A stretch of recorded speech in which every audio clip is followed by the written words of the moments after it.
Hi everyone, welcome back to Crochet Tutorials. In this video we're going to have a look at the Kaleidoscope Granny Square blanket. It is one of the absolutely beautiful applications for the Granny Square with these offset squares that just keep progressing around across the blanket. So they are certainly one of the most visually pleasing uses of the Granny Square ever designed. Just a couple of points before we start.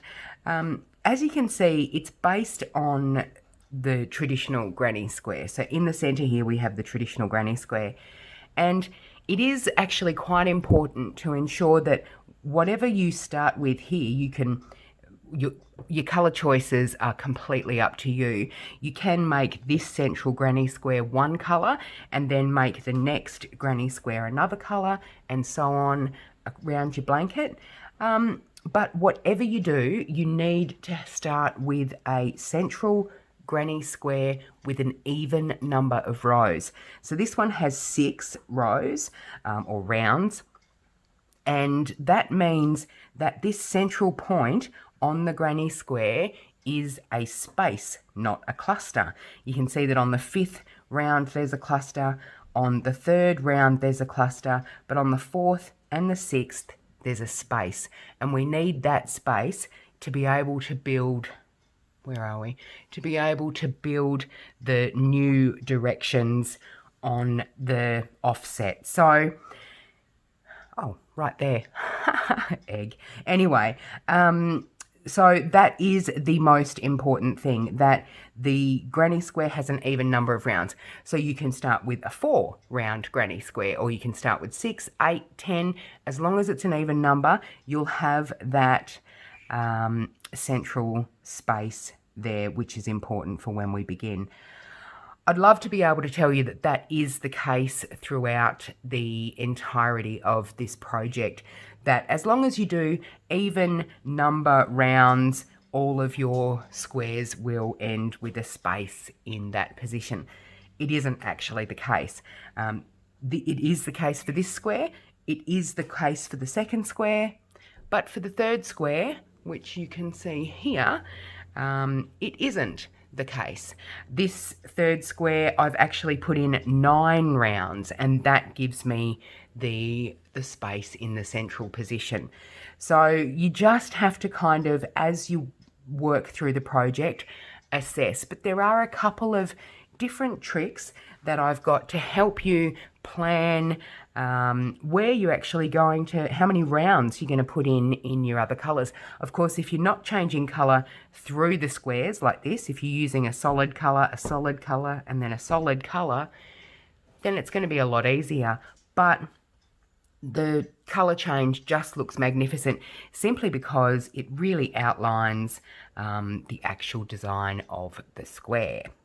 All right, so this is actually a project that I'm working on currently, and I've left it in this position so I can show you how it works when you actually get, to quite a long edge. This is quite a long edge to the Granny Square here. So when we start with just the central Granny Square, you really don't have a lot of rounds or a lot of stitches that you need to do to make your next offset square. So we'll leave this one for now, and I'll bring in my practice Granny Square that I have just made for this tutorial. Okay.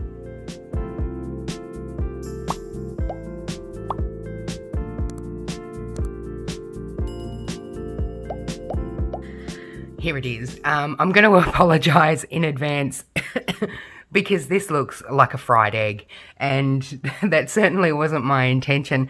I just grabbed a couple of balls of yarn that I only have one ball of, and it's only 8 ply, and I'm not probably going to use these colours in any other project. I could, I guess, in a scrap blanket, but anyway, I decided to use these colours as my practice, and I never anticipated that it would look so much like a fried egg.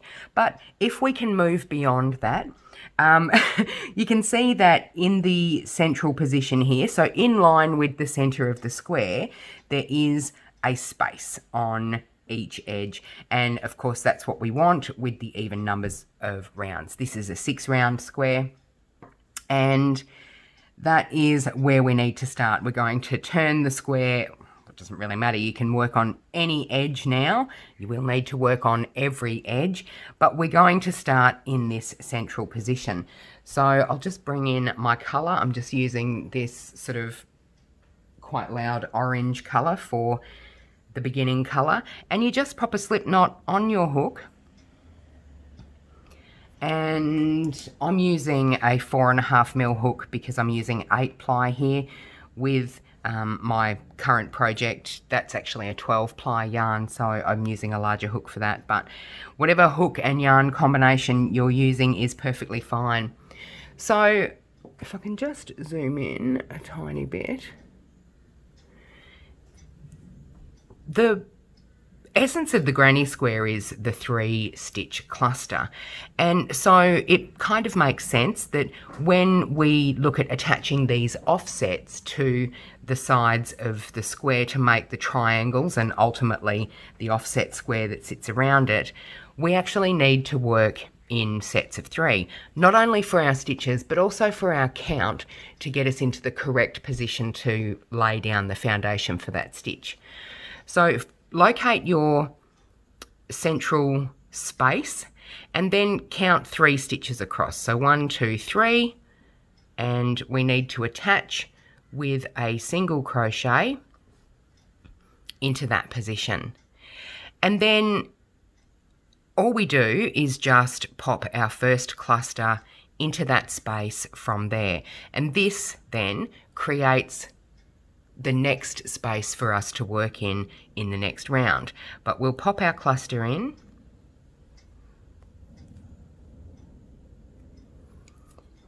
and then, as we normally do for a corner, because this is now a corner, we're going to chain 2 and put in the other side of that cluster, or the other cluster for the side of the corner.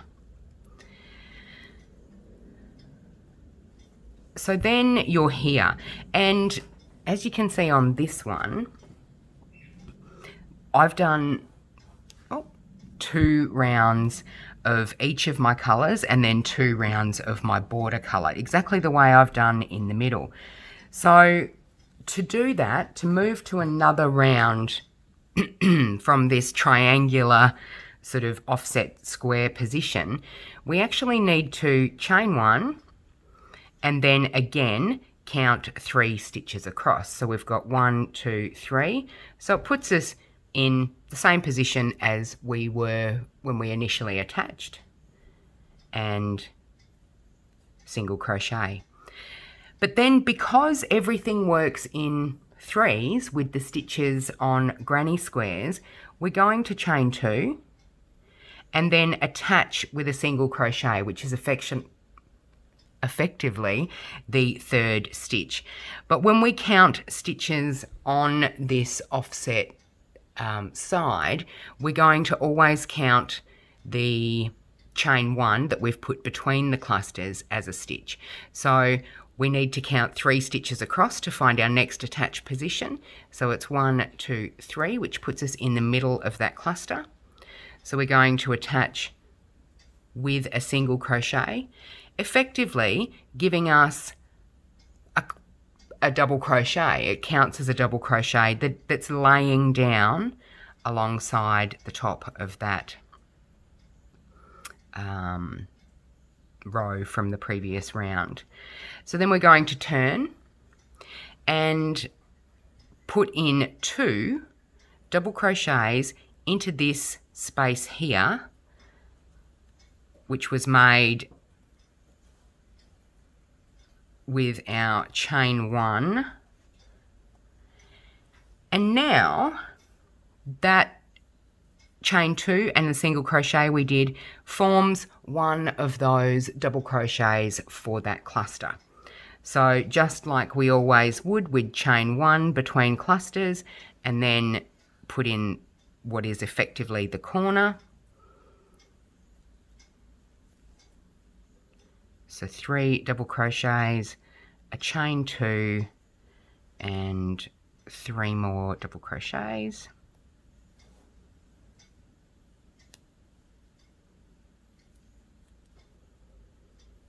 2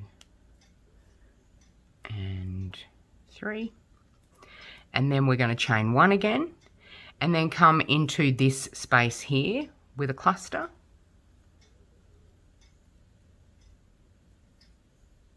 2 and 3,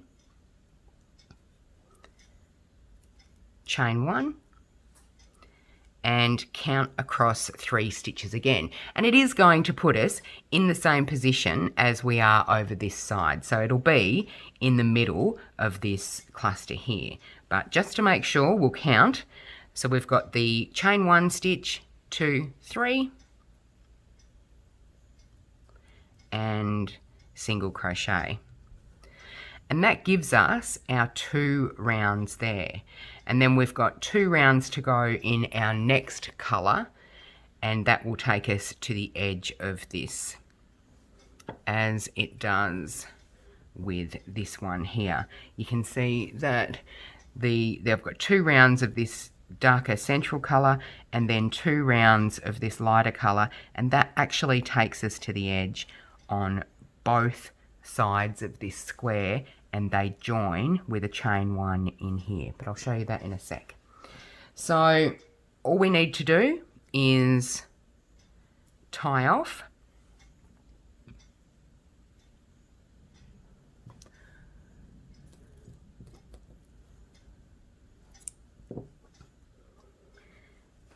and that is the beginning. And you can see that there's 2 ends here. When I put this round here, here, and here, then there are going to be 8 ends just in this round. When I put the next colour in, there'll be another 8 ends. So it is definitely recommended that you sew in your ends each. I sew them in each square. So, you know, I consider that this central square is a square, and then this one's a square, and then this one around it's a square. So every time I finish a square, I'll sew in those ends, because it just is a nightmare otherwise. But entirely up to you. I'm not the crochet boss. So you can do whatever suits you. And the other thing you'll notice is there really is no front and back to this blanket. Of course, there is a front and back to your initial square. But because we're going backwards and forwards and turning all the time to get this offset square in place, it becomes really confusing to try and keep track of which is the front and which is the back, which is a good thing, but it does mean that when you sew in your ends, you do probably need to be quite neat, irrespective of what side you're using. So, of course, we would simply do the same thing on the next edge, and I'll show you again how to do that. Slip knot on the hook. Find your central position and count over 3. 1, 2, 3. So we're always going to count over 3 stitches and then attach with a single crochet, and the chain 1 between the clusters is counted as a stitch. So then pop in our first cluster, and effectively this is a corner, so we need to chain 2 and put in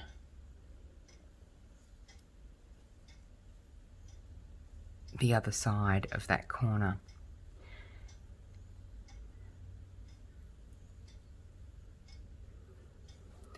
And then we're going to chain 1, count across 3 stitches, which does put us in the same position on this side as we are on here. So that's this stitch.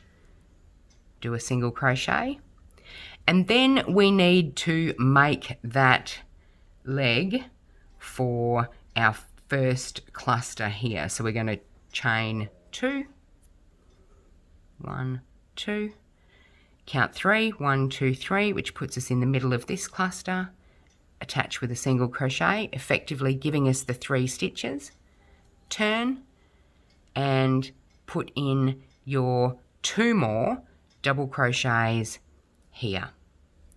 So whenever you are continuing with that same colour along the side, you need to, when you reach the end of the previous, just undo that, when you reach the end of the previous round, which is of course here on this one because it's only the middle, we're chaining 1 and then we're counting across 3 to attach. That creates a space to work in. Then we chain 2 and 1, 2, 3 to attach again. Creates a double crochet effectively, which lays flat against that edge, and when we turn and put in the 2 double crochets, it forms the first stitch of that cluster for that side. So we're chaining 1 again as normal, as we do between clusters on a side, and then popping in our corner.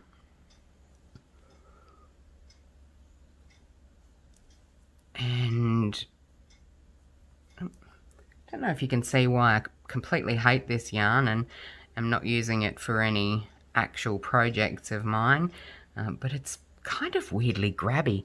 Anyway, chain 1 to go down the side, and then again we need to attach. So 1, 2, 3 pops us in the middle position of that cluster. And actually, silly me, ignore that bit. And then we need to just put in a cluster here. I was too busy trying to explain that's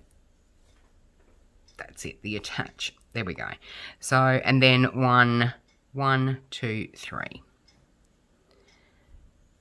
And that can then be tied off because that's the end of that particular round of the offset. So essentially you need to do that on every side, and once you've done that, then we can come in and put the surrounding colour on, which hopefully will make this look less like a fried egg, and then work all the ends away.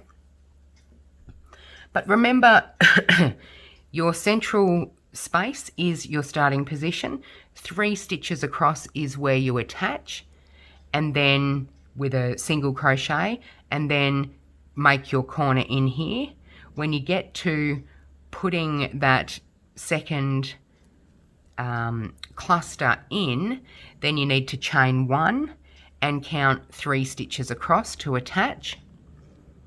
Then chain 2 and count 3 stitches across to attach with a single crochet, and then turn and pop your cluster into that space that we make when we chain 1 afterwards. So put in your other sides and I'll show you how to put in the next round. Okay, so I've worked all my edges. I've got a little odd looking triangle just hanging out the edges of every side, and that's how this looks until you actually square it off with your surrounding colour. If you're not changing colours through your offsets, if you're just using a single colour for each offset square, then of course you would just continue when you get to the end. Instead of tying off, you'd chain 2 and attach again and work back, and chain 2 and attach again and work back. But when you reach the edge of the square, we need to do something a little bit different so we can allow for the surround colour. So that will become, what I'm blathering on about will become apparent in just a sec. So again, we need to count across 3 to attach. So 1, the chain in the middle counts as a stitch, 2, 3, and we attach into here with a single crochet. And then just pop in the first cluster with 3 double crochets the way you always will, and chain 1, and work up the side of your previous round, chaining 1 between, and then when you reach the apex, putting in your corner stitches. So 3 double crochets, a chain 2, and 3 more double crochets, and then just begin to work down the other side.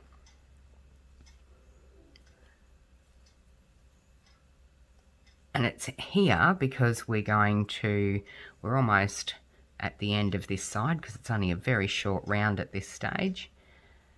Might be a sec. We need to chain 1. Oh, hello.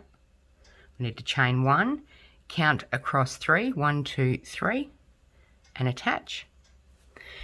And because we're right at the end here, we can't count across 3 because we only have 2 stitches left.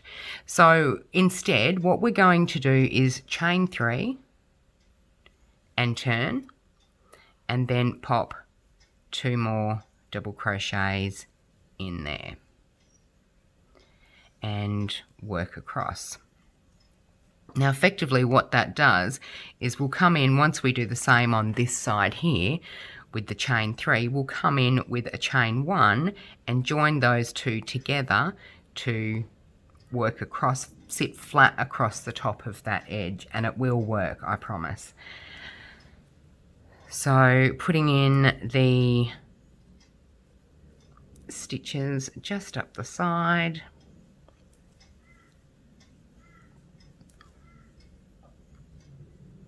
and our apex, 2 and 3, a chain 2 and 3 more double crochet,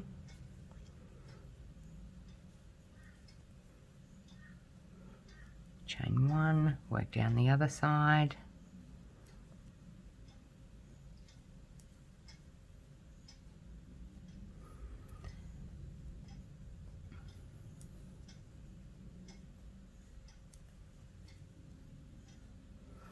chain 1, and then we need to put in our final cluster, but instead of attaching it, which we can't do because we don't have 3 stitches, we're going to tie that off there.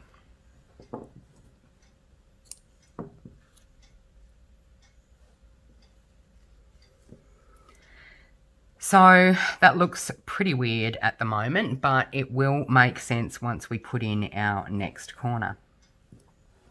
So when you tie on and you tie off, they will be at the same end. So that's probably pretty useful to remember when you come in to work the next side. Because, for example, for this side, I want to come in and attach to here. So what I'm going to do is I'm going to tie on here. So I'll come back to this position and be able to connect and show you how we connect here. So again, the same thing every time we work this. We're counting across 3 stitches, 1, 2, 3, attaching with a single crochet. What have we got here? Lots of ends. Popping in our initial cluster,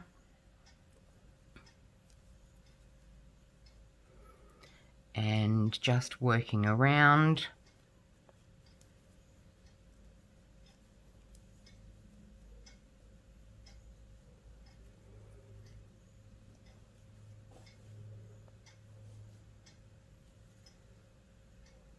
chain. No, I hadn't put in 3. I'd only put in 2. A chain 2 at the apex, and then the other cluster.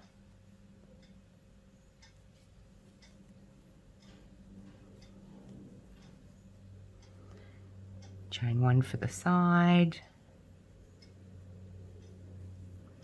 And this is when you get like into longer rounds, you will find that you have a lot more.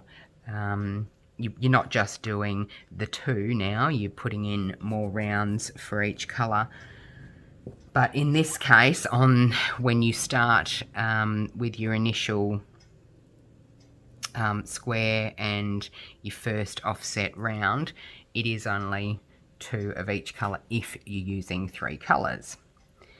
And it really does depend on how many colours you want to put in your particular project. So we've reached the end, so we need to chain 1 and count 3 across.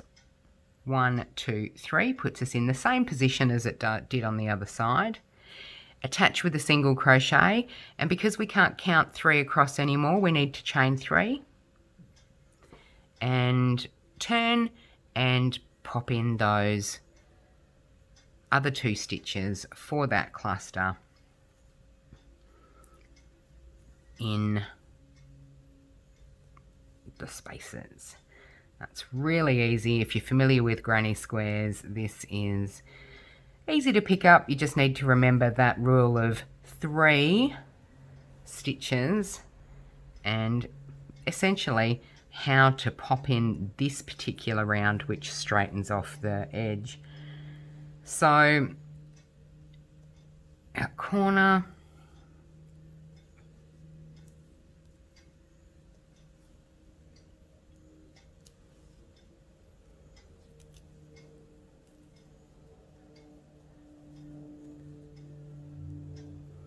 and 3,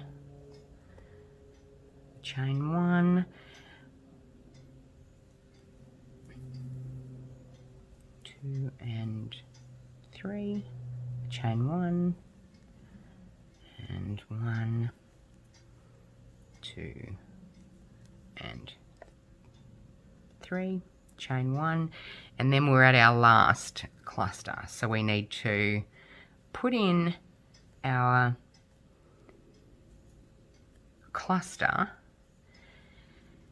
and again we can't count 3 across because we're at this corner.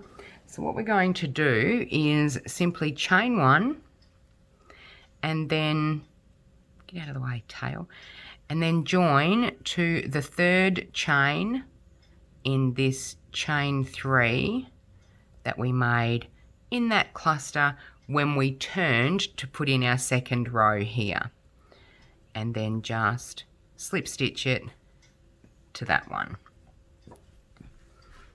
And you can see now that that sits perfectly flat across that edge there. And that is why we don't attach here.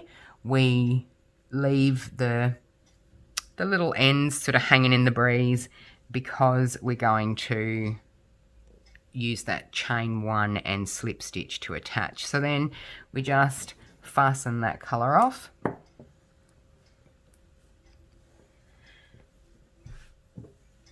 And work on the other side. So again, just a reminder, wherever you attach will be the same side of your triangle that you fasten off if you're doing 2 rounds. So that can help you plan where to start, which side of the triangle to start. So because otherwise what happens is, and I probably will end up having to do it with this one, is that you end up having to unpick this and then attach it to the cluster over here. It doesn't really matter, but you don't want to do that on every side. So you want to try and plan ahead a little bit. All right, so that is how to put that in. I'll just show you this one more time. But what I'll do is show you the beginning. I won't bore you with doing all of my... all right, let's start here. Counting across 3, 1, 2, 3, attaching with a single crochet, putting in our first cluster,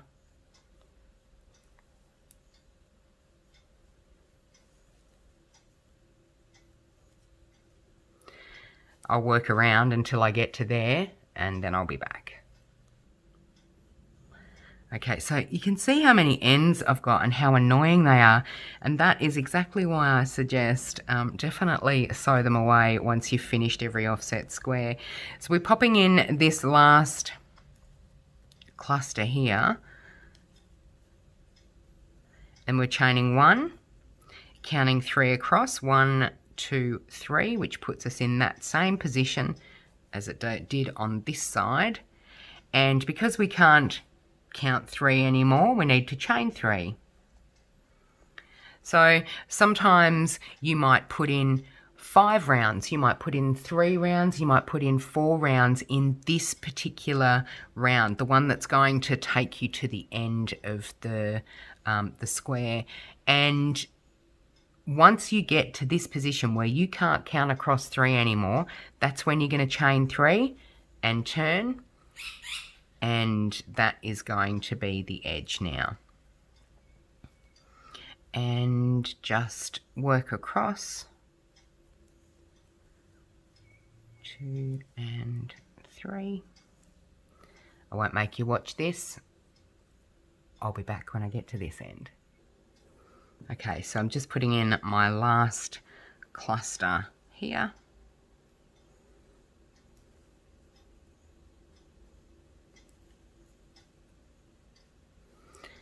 And I can't count across 3, so I need to chain 1 and slip stitch to the top. So this is one where we haven't chained up to start it. This is a finishing cluster, so I need to just slip stitch to the top of that final stitch in that round.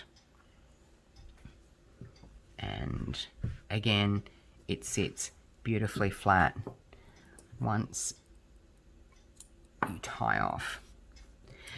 So go ahead and put in your last cluster, or you might not be working along with me, but I'm going to go ahead and put in my final cluster and then just quickly show you how to do this surround, which is actually really easy, but we need to just do something special with these pieces here. So I'll just put in this one and I'll be back shortly. Okay, I mentioned earlier that I'd probably have to unpick one of these ends that I'd tied off to enable myself to make this bridge here. But because I've started on the same side and been able to join all the way around, what I've ended up with is effectively no end here. So how to fix that? Obviously, it is just a case of needing an additional piece of yarn, pop the slip knot on the hook, and just go into the top of the chain 3, because both of these have a chain 3 on them because they were the turning end.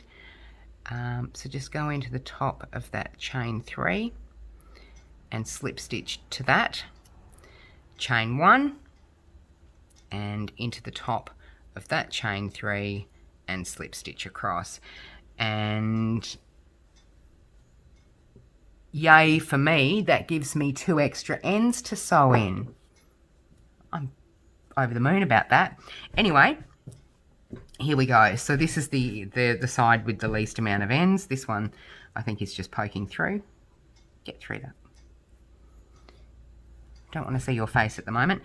And okay, that's good. It looks a little bit less like a fried egg now. All right, so we need to work on the surround.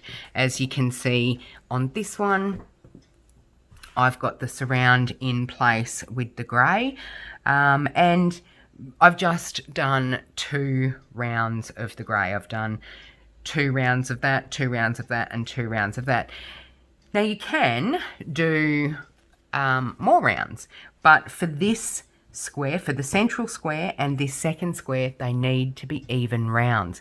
Otherwise you won't end up with a space in that central position. So the good thing about this round is that we can actually just attach to a corner as we normally would if we were making a very normal granny square. So just attaching to the corner with a slip stitch and then a chain 3 and putting in your corner as you normally do. This round is a easy round of normal granny pattern placement. And then we work across, chaining 1 between the clusters in the spaces 2 and 3 until we get to, which I will be there in just a second if you bear with me, 2 and 3 until we get, hello,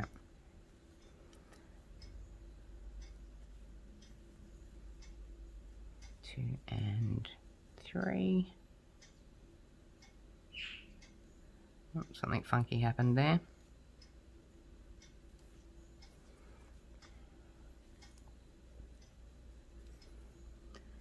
Now it's this position. So you can see that this, you don't really want to go into this space here because that'd leave this hanging. So all we do is join those 2 together and just go straight into that corner from your previous square and just work over that chain 1 from the previous round with just a normal cluster and work, continue to work. So every time we get to that position where we've done that chain 1 join at the corner of the previous square, we'll just work into that space and work over this piece here. So it really is as easy as that. Now you can see though, I have 4 rounds here. This is round 5 and our central position has a cluster in it.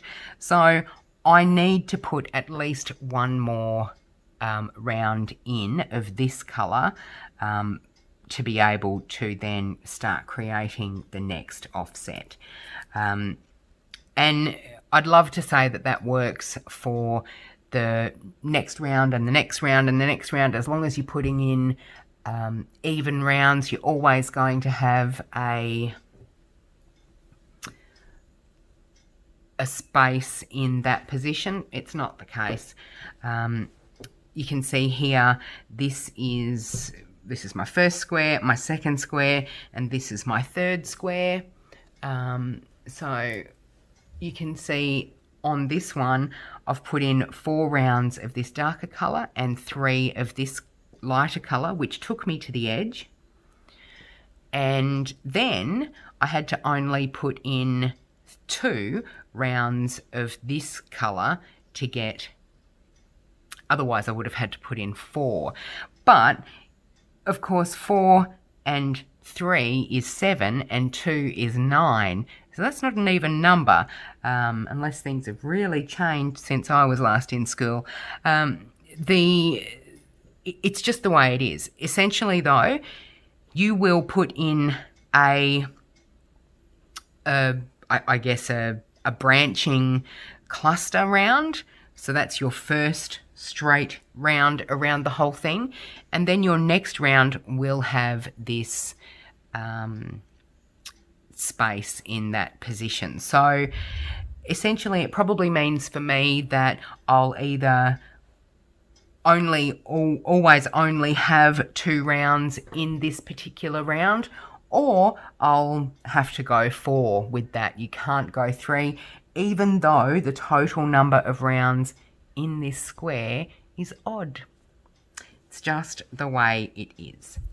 Okay, so that's how you work that, by going across the whole thing. And what I wanted to do is show you what it looks like when you've actually got a longer edge.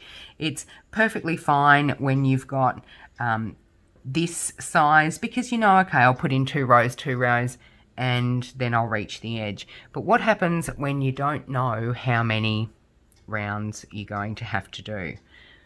And we'll have a look at that on my project. Okay, so here's my project. Look, the easiest way that I've found to calculate how many rounds I'm going to put in, because I'm going with the 3 colours, I've got my dark, my light, and my grey. I'm actually in this round going to introduce these blue colours. So I've done 3 of these pink colours, and now I'm going to introduce these blue colours. So nevertheless, I'm still only using 2 colours and the grey. So I know then that whatever I do across the top here, I need to be able to do fairly evenly, so as it not look ridiculous. Now I know that this is my starting position, and there isn't an easy way to actually determine how many rounds of this first colour I'm going to need to put in. But what I tend to do is just hypothetically work across. So if this is my starting position, then this is where I attach first up, and that is my first round. So 3 from there, 1, 2, 3, gives me my next round. 1, 2, 3 gives me my next one, and that's 4. 1, 2, 3 gives me my next, that's 5. 1, 2, 3, next 6. 1, 2, 3, 7. 1, 2, 3, 8. 1, 2, 3, 9. 1, 2, 3, 10. 1, 2, 3, 11 is going to be my last place of attachment, I'd imagine. So that's essentially 12 rounds. So it looks like I can probably do 6 of each colour. So that's what I would do. I would then go in and put in 6. And it doesn't really matter if I end up with only 5 of the lighter colour, because as you can see here, I've got 4 of the dark and 3 of the light, and it still looks fine. So that is the only real way. I thought initially when I was thinking about this, I thought, well, maybe it's something to do with the amount of clusters. But even if you take off the corner, 1, 2, 3, 4, 5, 6, 7, 8, I've still got 8 clusters and 7 rounds that fit. So it doesn't kind of make any logical sense to me. There might be a magic trick to it, but all I do is just, before I start, just work out how many, count across with how many, and then think, well, that's going to be 12 rounds, so that means 6 and 6. It might end up 6 and 5, but it's not going to be a big deal. All right, so I hope that helps. Obviously, as I said in the beginning, whatever you do, this is going to look magnificent. This is a stunning pattern and so easy to make. And when people think about granny squares, they think, oh, they're a little bit daggy, but they're not when they're made with these really fantastic, different, unusual methods. So certainly give the Kaleidoscope Granny Square a go. Doesn't matter how many colours you use, you can change colours every round if you're really keen on sewing in ends. But I like the 3 colours. I actually also like the one where we've got a solid colour here, another colour here, another colour here. They look magnificent. So I completely wish you luck on your Kaleidoscope Granny Square adventure. Take a minute to subscribe to the channel so you can stay up to date with all of the crochet related releases that are on this channel. There's a lot of really exciting stuff to come in the future, and I wish you happy crochet. Have a lovely day.